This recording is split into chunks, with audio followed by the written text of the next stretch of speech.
Classic. If and when the Obama sequester takes effect on Friday, it's because the president was more concerned with fear-mongering than finding a solution to the problem that he himself created. Joining me now with some insight, Democratic Congressman Keith Ellison of Minnesota. Congressman, welcome back, sir.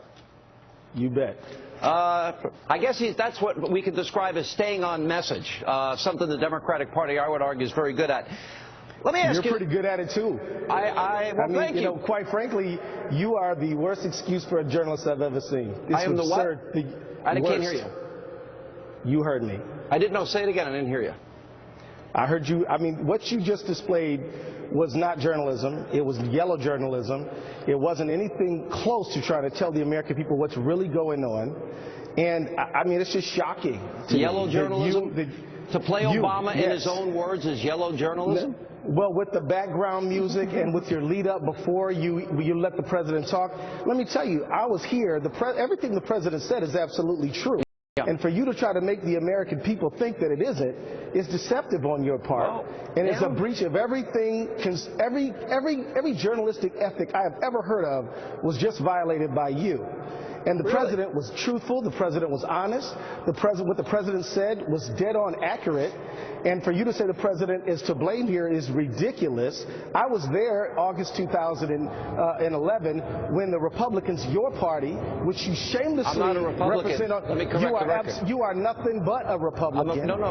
Yes, sir, you are. Sir, yes, you are. Sir, I'm a registered. Sir. Well, let me just say, I am not a registered Republican. I'm a registered conservative. You are a shill for the Republican Party. I am a registered conservative, you alibi them constantly. You alibi them 100% of the time. Keep going. You don't do anything else. Okay, well, good. Let me just say this. What the president said is absolutely true.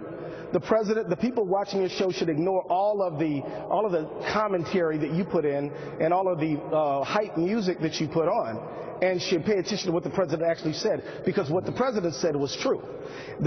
You, by the way, are inaccurate when you say that the president is to blame here. He's not. It was the Republicans in August 2011 said that they were going to cause the American economy to default on debts we already acquired unless they got deep and substantial cuts. And we ended up with a downgrade because of what the Republicans did. And after that, we set up this thing called the super committee. And when all the Republican members on that super committee had already pledged to Grover Norquist they would not raise revenue, only do cuts. And then after it failed, as it always was going to, we ended up with sequester. Let me ask you a question. I've given you plenty. I've given you. I could rant, and I've given you plenty of time to rant, Congressman. We'll let you get a word in. Go ahead. Oh, you're so nice to give me a word on my own program. Okay. Let me ask you a question. As a matter of fact, let me ask you. You said the president was true. Congressman, calm. I will give you your chance. I gave you 3 minutes to rant. Calm down. I gave you 3 minutes. Relax. I've got a question for you. You were invited on the program to answer a question. I want to give you a couple questions. You said, Congressman, let me ask you a question. Why are you so angry? You're so angry. Let me ask you a question. I'm not angry. I'm laughing at you because I think this is actually comical. I'm laughing at you. All right. Here's my question. Here's my question for you. It's not the first time. Listen, I invited you on. I gave you 3 minutes to rant. Now let me ask you a question. We'll have a discussion. We'll have a dialogue. In the spirit of bipartisanship, let's find a dialogue. I want to ask you this. I thought you weren't a Republican. Max, I'm a registered conservative. I am, sir. Right. You want to make a $1,000 bet that I'm a registered conservative? You want to make a $10,000 bet? I don't bet. I don't bet. I'm just telling you, I'm a registered conservative. I wrote a book called Conservative Victory. I didn't write Republican Victory. Do you have a question for me, sir? Yes, I do. All right. Now, first of all, it was Max Baucus and it was Bob Woodward that said that the president requested the sequester, point one. Point number two, my question to you is very simple. Barack Obama, because you said that what he said is true. The Budget Control Act was forced down the American public by the Republican Party.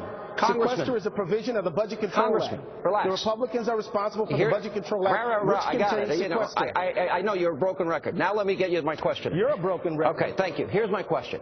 So Barack Obama said in 2008 when he was running for office that George Bush was irresponsible and unpatriotic for when he became president, we had $10 trillion in debt. We now have $16 trillion. We now have $16 trillion in debt, Congressman. I'm here to speak for myself. $16 trillion in debt.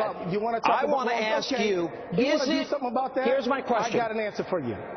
You want to do something about the $16 trillion? Let's do something. Let's on large corporations. Yeah. Let's say that yachts and jets should not be something you can write up. Let's say that ExxonMobil and Chevron should not get a tax rebate and a subsidy. Let's start there. Let's say that people who get to pay less on all right, Congressman, you're ranting really well. Well, Can I ask you a question? Here's a simple question. If you don't like what I'm saying, but you're a bully, Sean, and I'm not backing down to you. Is it immoral? Is it immoral to put 16 and a half? I'm immoral? What did I do that's immoral? I didn't do anything that's immoral. You say things that aren't true.